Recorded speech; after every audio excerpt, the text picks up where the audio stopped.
안녕하세요. 오늘은 Directional Derivative에 대해서 다뤄보겠습니다.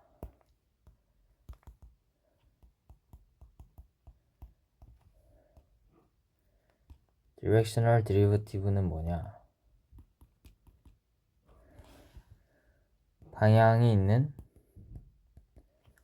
도함수라는 건 이제 미분을 한 함수죠. 미분된 함수.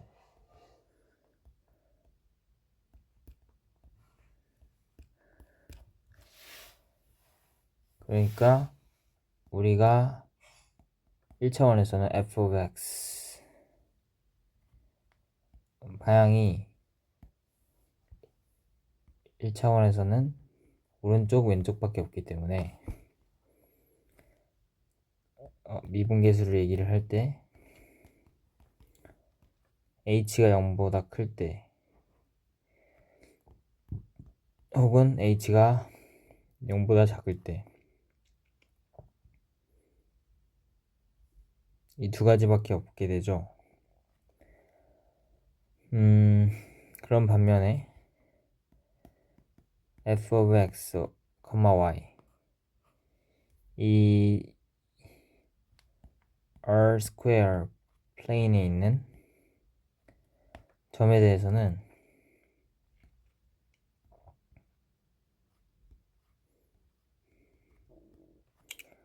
방향이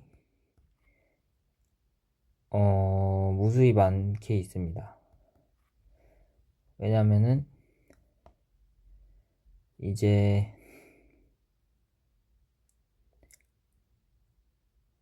왜냐면이 아니라 그냥 2차원이기 때문에 그렇죠.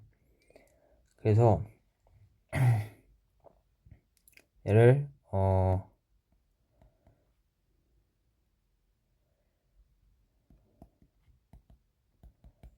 뭐라고 표기를 할까 이런 고민을 하게 될 텐데요.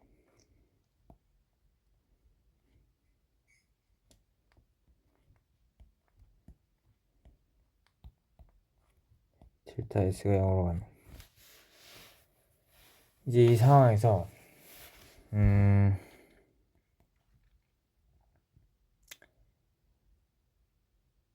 이거를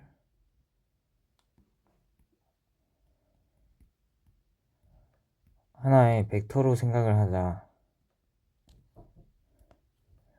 그러면 그 벡터의 크기가 아크 랭스이고, 그래서 얘를 좀 더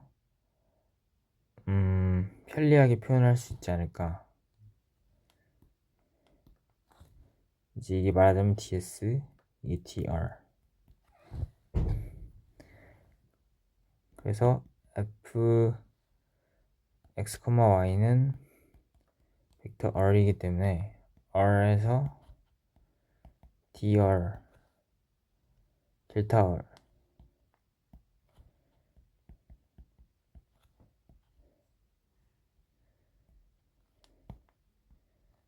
델타 r의 크기 델타 r이 0으로 갈 때, 0 벡터로 갈 때 라는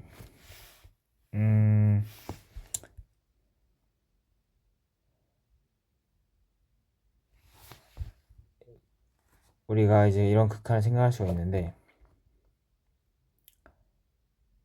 문제는 얘가 방향에 따라서 값이 다르다. 그러니까 우리가 인공지능에서 다루는 밸류 펑션 같이 y는 x, y는 0 이렇게 piecewise define 펑션을 생각하면은 미분계수가 0, 미분계수가 1 이렇게 방향에 따라 다른 것처럼 얘도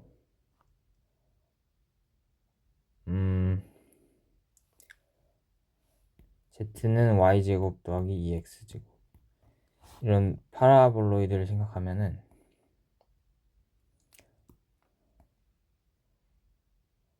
아마도 포물선을 회전시켜서 얻었기 때문에 파라볼로이드라고 하는 것 같습니다. 회전시킨 게 아닐 수도 있고 파라볼라의 셋이라고 볼 수도 있겠네요. 그림을 어떻게 그려야 될지 모르겠는데 어쨌든 이게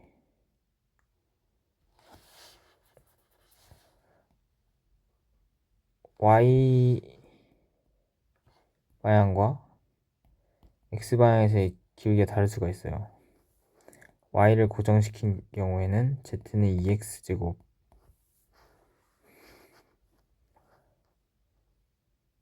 해서 기울기가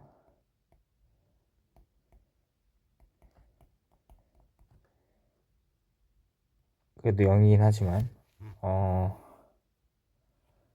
0,0이 아니라 1,1에서 생각을 했을 때 기울기가 4지만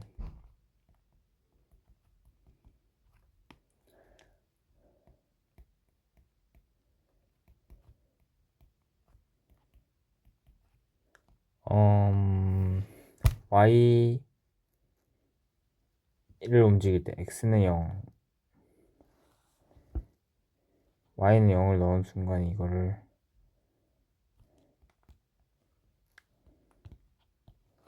X를 고정시킨 경우에는 기울기가 2가 나오죠. 이렇게 기울기가 달라지기 때문에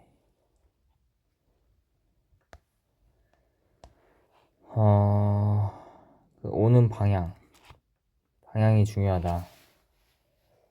방향이 같으면 무조건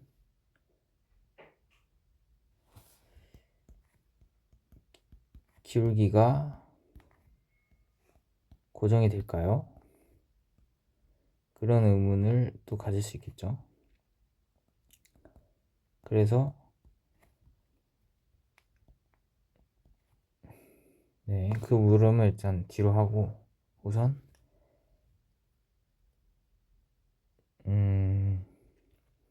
이게 이제 방향을 나타내는 유닛 벡터인 건데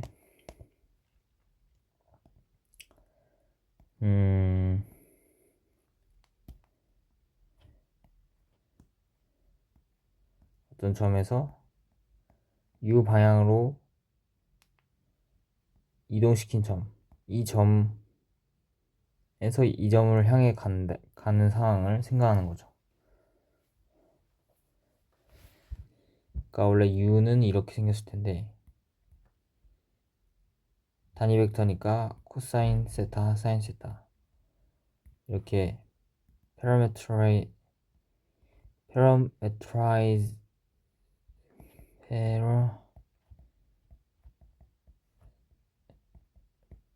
패러메트라이즈가 될 거고 얘의 스칼라배 h배를 해서 얘는 hu라는 조그만 벡터가 되는 거죠. 그래서 이 점에서 얘에서의 함수값을 빼서 델타 f를 구하고 그것을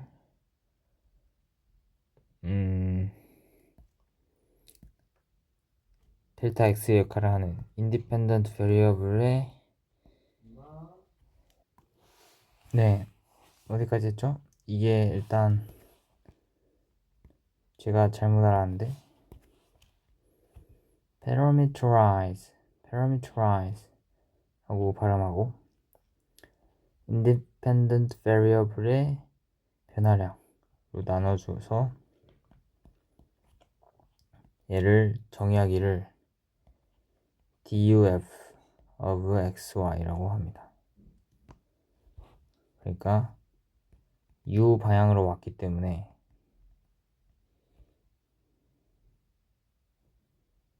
x, y에서 u 방향으로 왔기 때문에 이게 아래 첨자로 u를 표기해주는 그런 방식을 사용하고요.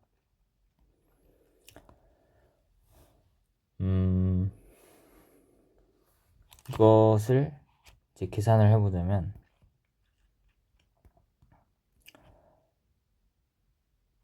계산을 하려면 이제 디퍼런셜 개념을 이용하면 좋은데 디퍼런셜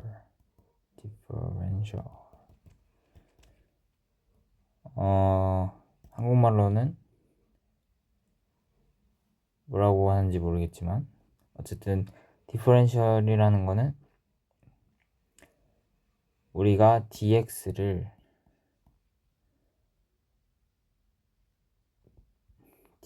dy 얘를 분수라고 생각하면 안 되지만 연산이죠. d over dxy 라는 연산인데 실은 근데 이거를 마치 분수 dy over dx라고 생각할 수 있게끔 이게 간주할 수 있게 하는 간주하다 할 수 있게 해주는 게 이 개념과 substitution rule in integral 제가 기억하기로는 이 두 가지가 모여서 얘를 분자와 분모로 생각할 수 있는 거였다. 그래서 그 이제 분자는 df죠. f의 변화 f의 변화인데 r 플러스 hu 빼기 fr이 그럼 이 f는 어떻게 계산하냐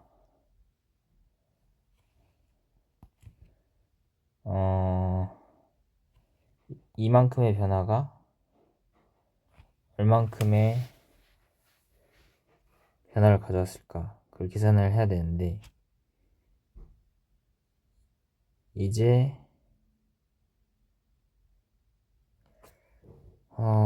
저도 지금 왜 그런지는 모르겠는데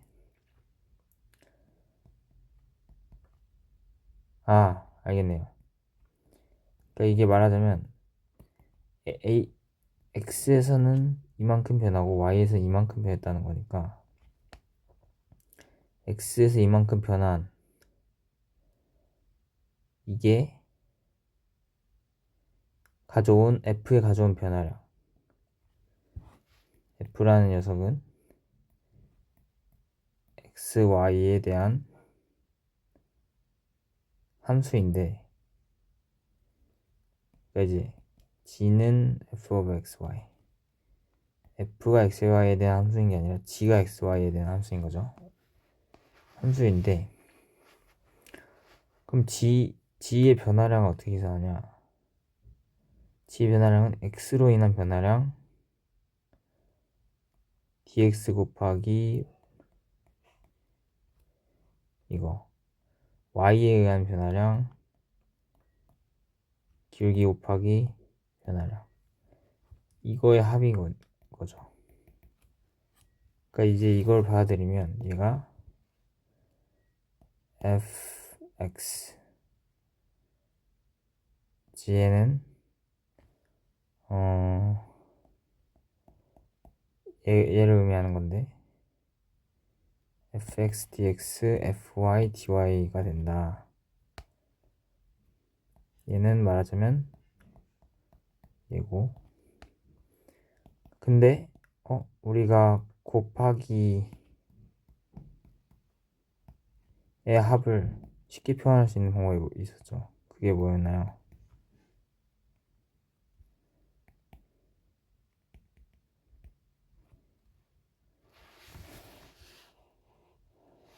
그게 바로 이제 inner product 한국말로 내적이죠. 제가 이걸 빼먹었네요. 더하기 그러니까 이게 이제 기준값이고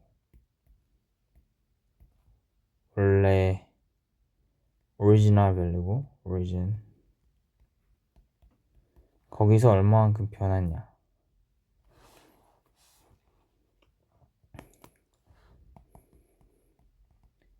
라고 봐야겠죠. 그래서 우리가 얘를 기울기 벡터라고 정의를 하기로 했어요. del f dot 얘는 뒤에 거는 dr. 그래서 이 차이는 del of f dot dr displacement 벡터에 해당되는 hu가 돼서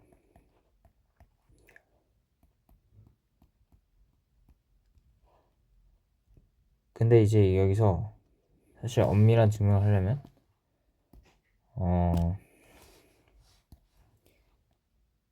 이게 요 항이 포함이 되어 있어야 돼요. 그러니까 이 식이 사실 linear approximation 식인데 말하자면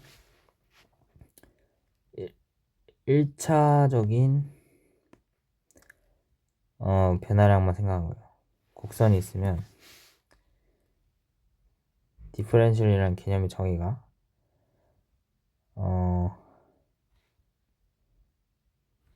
요게 dx이자 델타 x 이 곡선에서의 변화량이 델타 y 텐전트 라인에서의 변화량이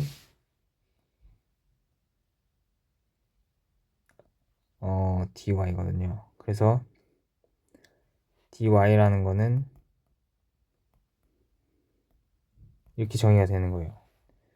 이게 여기서의 곡선의 기울기니까 그게 텐전트 라인의 기울기가 되고 텐전트 라인의 기울기에다가 델타 x를 곱해주니 텐전트 라인에서의 변화량이 나오는 거죠. 그것과 마찬가지로 얘도 텐전트 플레인을 생각한 거예요. 텐전트 플레인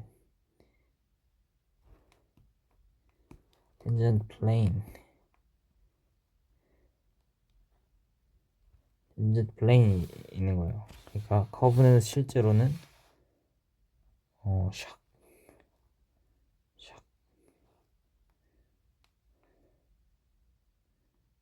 그래서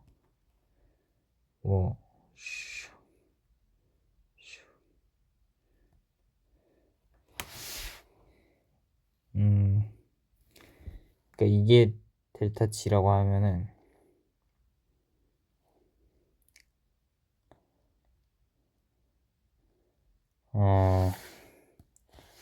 텐전트 커브를 그려서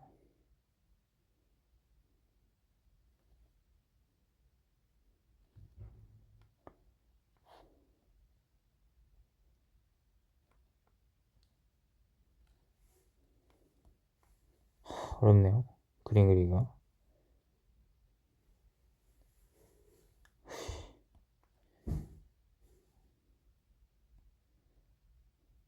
이게 이제 DZ가 되는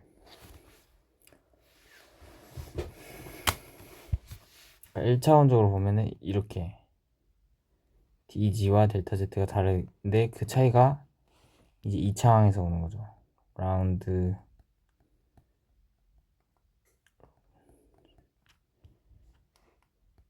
2분의 1의 dx제곱. 그러니까 2차항까지 생각하면 그거를 1차항까지 생각한 게 리니어 어프록시메이션이면 2차항까지 생각하면 이제 테일러 익스펜션이 되는 거죠.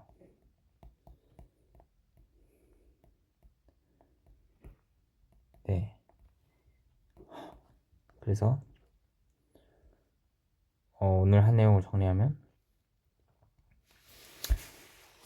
싱글 베리어블에 대해서는 미분계수를 생각할 때 방향을 왼쪽 오른쪽 두 방향만 생각하면 되는데 멀티 베리어블이 되는 순간 방향의 무수히 많아지고 그 직선을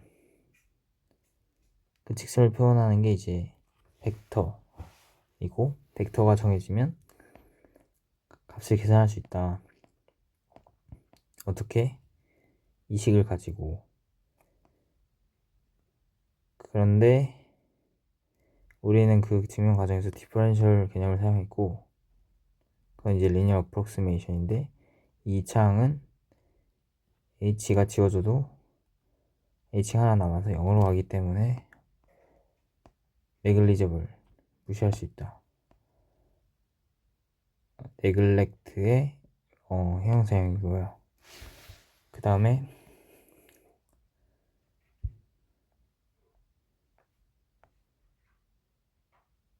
그쵸. 다음 시간에는